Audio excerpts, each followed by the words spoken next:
Merhaba everyone. Today we have Gizem from Istanbul, Turkey. She's the president of her university club. She was one of the co-founders initially, and today she's gonna talk us more about her path. How did she got into crypto? What led her to be there? Hi Gizem, how are you? Hi, I'm fine.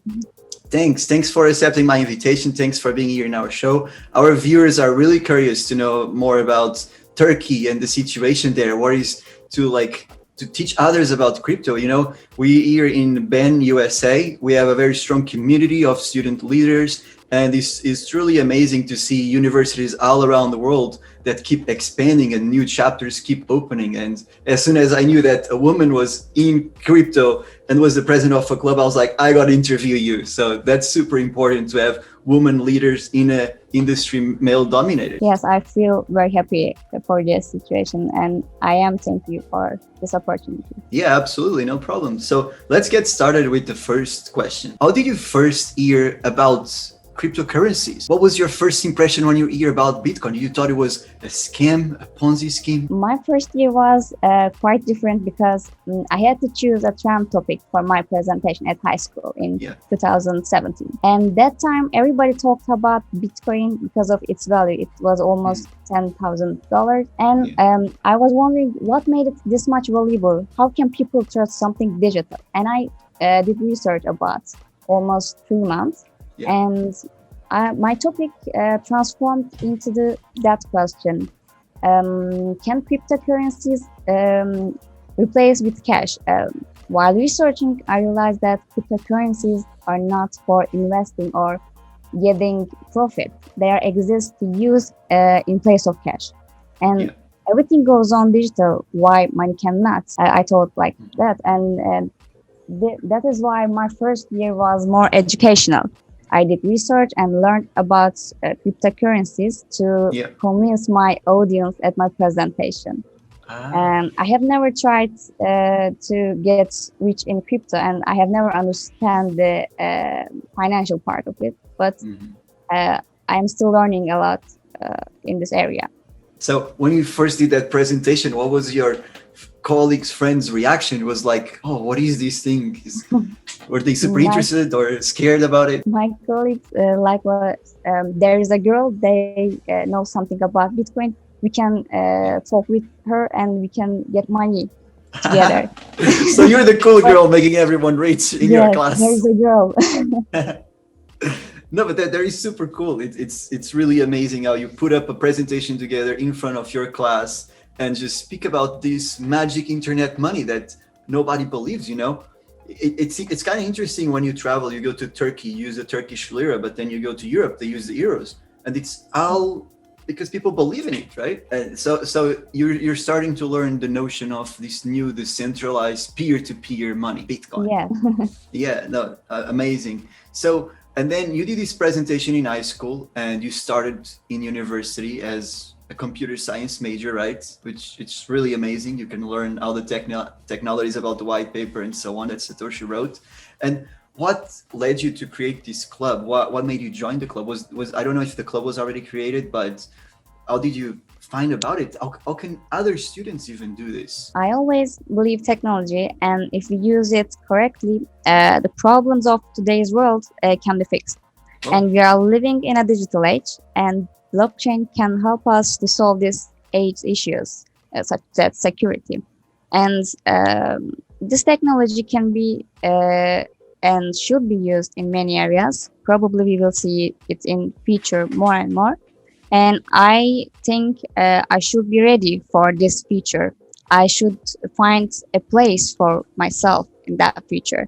That was my motivation to join our blockchain club. Oh, that's really amazing. So the club already existed, and then you joined, and you become the president, and now you lead the student meetings. And how did that go for you? Are students still interested? Because it's not 2017 anymore, so you kind of see it going down, or what was it like? It was a little bit hard because our club was very new, and we are trying to invite many professors, many companies. But at the end of the semester, we did a lot of events, and our university congratulated us for this event.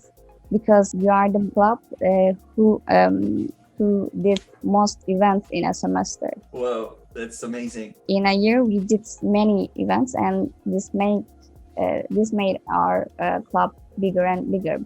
There are almost 150 students in our club right now, blockchain club. And active students, they go to every meeting? And not every meeting, but they're always connect with us. Some part of them are interested with financial part. Some part of students interested with coding, or some of them technology. Some of them just learning new this technology. Yeah, that's pretty cool. What do you think that happened now with COVID? Do you think it still increased the amount of students interested because now everything is digital, or it's being hard for you? How do you manage that? At the beginning, this was a disadvantage because nobody are motivated to sit in front of a computer and listening something. But I think we can change it, because in these times we can invite many professors outside of Turkey, and we can reach more students in around Turkey and the world.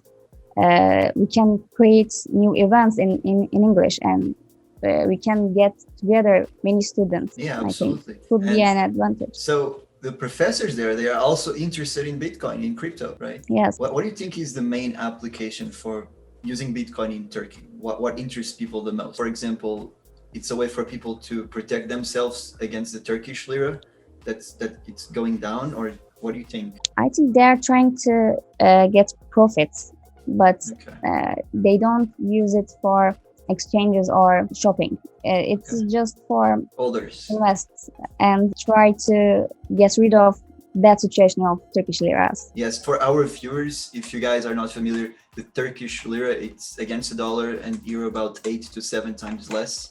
So in the country, you have experienced inflation and other economical problems, right, that affects the entire society. Can you tell us a bit more of what's going on there? There are some political issues, and I think there are some wrong politics to protect Turkish liras. That is why we lose value as Turkish liras. Absolutely.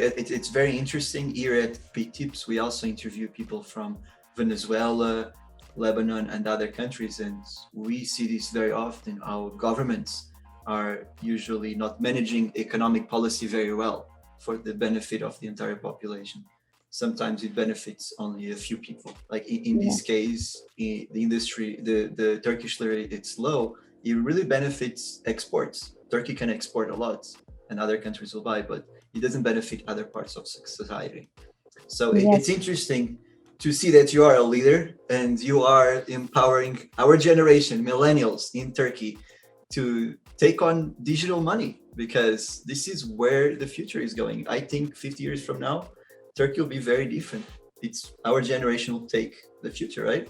Yes, we have opportunity, but they don't allow to use these opportunities. Turkey is a rich country, but we cannot use this richness very well. I hope we will do it in the future. What is the current legal status of Bitcoin in the country? Is it legal to transact, to buy? It is legal, but there are some regulations. This is the correct regulation. word. Like in the US, there is a lot of tax regulation for crypto. They are trying to do this, but nowadays this is legal. I see. Yeah, no, that's very interesting. So moving on to the next question about the club.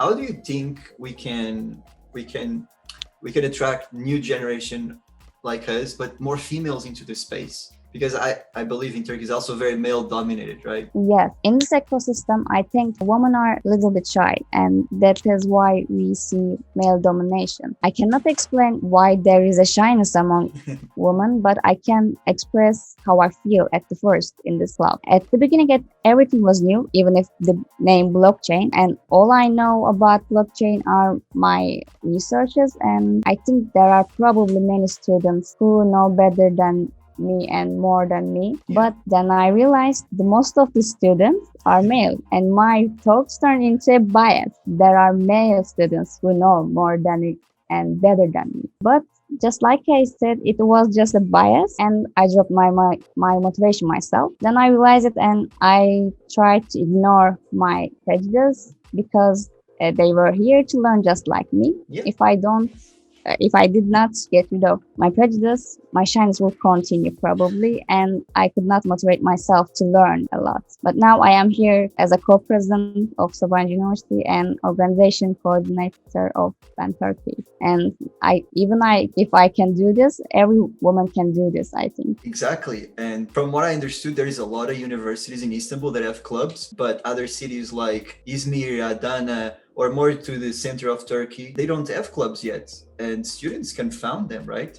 I think it's very easy, Yeah. and they can count on you. They can count on here in the US. We have Ben USA to help them, and we have all our resources available, right? Yes. That's really amazing to hear your story, to hear how you kept yourself motivated in a space where just it's very like niche and it's all male dominated. And you're like, no, let's just put that aside.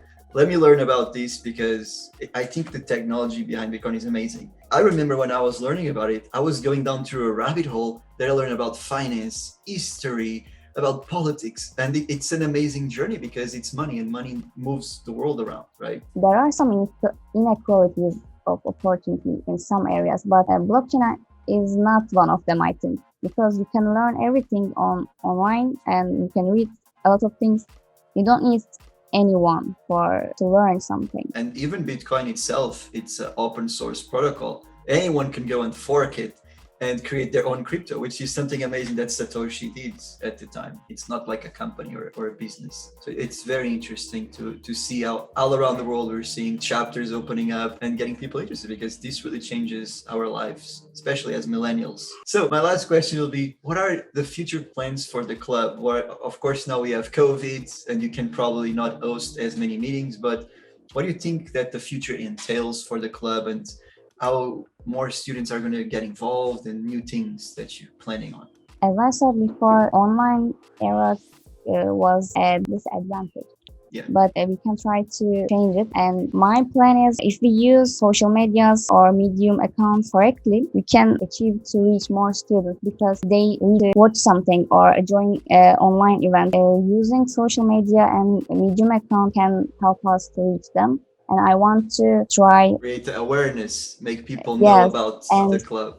One of my plans is creating discussion sections between students. After we share with them correct sources, maybe we can try to do some discussion sections, and we can discuss nowadays issues. How can we solve these issues with blockchain? Because students should learn to discuss something, and we should create a place to learn. And online era, we can do this by using online sources. My plans are like this for this semester. That's absolutely amazing. So you want to incentivize students to participate, to be online, to discuss, to share their ideas, to not to be shy, but just come out and, hey, what you think about Bitcoin and crypto? And that's really amazing. I was going to ask you, what do you think is one of the biggest issues that blockchain can fix? I think it's security, because in these days we hear about some news like identity issues, or they are stealing money or identity on online platforms.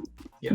And blockchain help us to solve this problem, because its philosophy says that we are connected each other. There's no decentralized system can fix this. Everyone knows everything. This could be the solution of security, maybe. It just comes to mind a few tokens that are trying to solve that, like Civic or Ontology.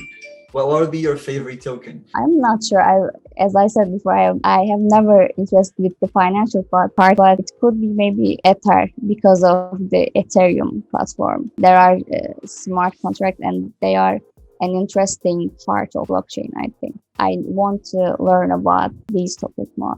Okay. Do you also do like workshops for students to learn about it in the club meetings? Last semester we tried to do coding workshop on Python. Oh, Python. But we should do something different, because the topics was too hard to learn. Yeah. And we tried to do this in parts, maybe 2 or maybe 3.